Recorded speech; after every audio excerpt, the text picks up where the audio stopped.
everyone, welcome to Inspiration Tarot. My name is Amber, and this is the Fantod Pack by Edward Gorey. This is the reprint, which you can pick up usually for around $10, $12, maybe $15. The original limited run for these cards came out in 1995, and of course, because they were limited, if you can find them at all, they run, close to $300-400. And so I'm really glad that I was able to pick up the reprint of this deck. Let me set this aside here. It does come with a small book. Now there's only 20 cards. So this is a lot more like an oracle deck. It's not going to be a typical tarot deck. And there's not, well, we'll get to the descriptions here in a second. So it gives a little information here about the interpretation and who's interpreting it. It'll tell you how to read the cards, and they suggest to go into a room and throw them up in the air, and then you kind of collect 5 of them and lay them in this sort of cross formation and read them from there. I don't tend to read them that way, and I'll explain why here, but throughout the book they have, of course, each of the names of the cards, and then they also have a day or a month that corresponds with them, so you get a little timeline for each card, and then they have several options for the key meanings for each card. And so let's go ahead and go through the deck. Now, one thing, I love the size and shape of these, but they do have very sharp corners. And so those can get bent really easily as you're shuffling. So be careful when you're doing that, especially if you're throwing them up in the air as the book is suggesting.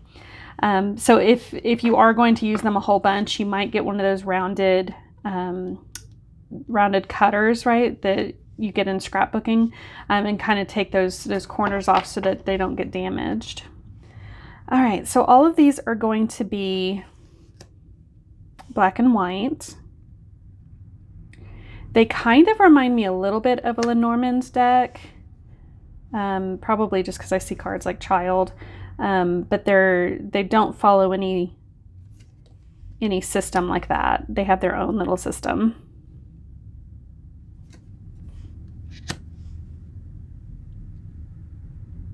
The stones. Let's read for stones because that one talks about teeth, and I want to point that out. Make sure I don't have glare on here. They are glossy, and the cardstock is really good. It's not too thin, it's not thick. I personally love the more narrow, long cards.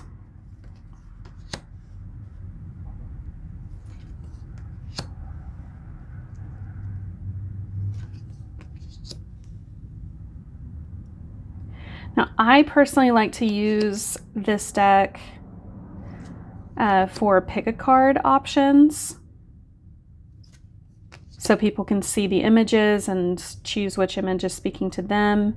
And then after we get through the reading,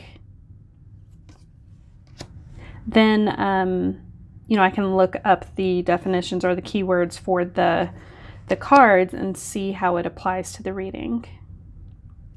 And the reason for that is because the keywords, they're a little, I don't know, they're a little sort of chaotic to me. And I'll show you what I mean by that. So this is stones. Let's look up that real quick. So it's, the timeline here is March, and then it says loss of teeth, which I find very interesting here for just stones. And then a forged letter, paralysis, false arrest, falling sickness, evil communications, estrangement, a sudden affliction, anemia, strife, a distasteful duty, and misconstruction. So some of that makes sense to me. When you're talking about you know, like misconstruction. I can see the teeth thing, but I don't know how you would really use that in a reading, right? Like you're flipping cards and then you'll say, oh, you're losing your teeth. The only thing that you could possibly do is in terms of that is using it more symbolically, right? Like losing your grip on something. But they're just sort of chaotic. They don't seem to connect all that well to me. So I don't use it for readings. This is mostly, what's the word? It's because I'm a fan of Edward Gorey. I just like his art. So this was novelty. That's what I'm looking for. It's more of a novelty deck for me. It was one that I really wanted because I like him as an artist.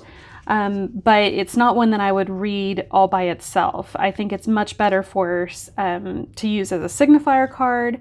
I think it's better to use almost like the archetypes decks that you get, or using it as pick a cards, right, where you have them laid out like this and then you have them pick the one that they're drawn to.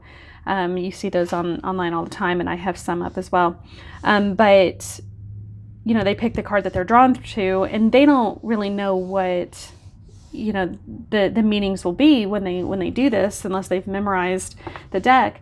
But then after you do your reading, you can come back to it and say, okay, see, this makes sense because it ties to here and there and things like that. So that is what I recommend this deck for. It's a nice little collection deck to have. I think it's really fun. But again, it's mostly a novelty for me at this point. But if you have any questions about the deck, then let me know so I can answer them down below. And let me know if you like this deck, if you've purchased it, or how you use it. If it really resonates with you and you really like to use it a bunch, and you have a unique way to use it, then definitely tell me that, because I'm always looking for ways to incorporate this in.